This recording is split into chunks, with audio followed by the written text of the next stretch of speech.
Hi everyone. Today we're going to do a video tour of this accordion book called Miss Sassypants.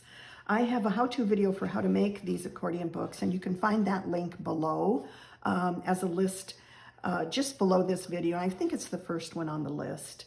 Once I've made the book and I draw each of the designs and watercolor them in, that's really what I did for this. And this was a spin-off, I guess you'd call it, from a similar book I did when I was on a cruise a few years ago.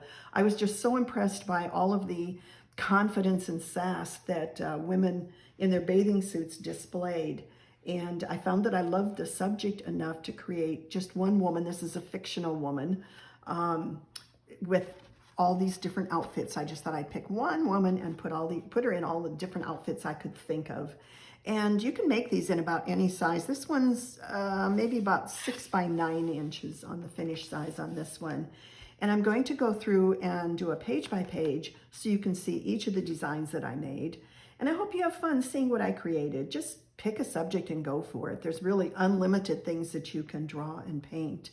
And below, you're going to find links to my other watercolor book tours, along with a supply list for this one that includes anything you might need for making this. It's simple. This is simple from the standpoint of needing very few things to put it together, but of course it takes time to actually do it. So anyway, you'll see the supply list below, and I hope to see you again another time for a watercolor book tour in the future. So now is the page by page. Enjoy.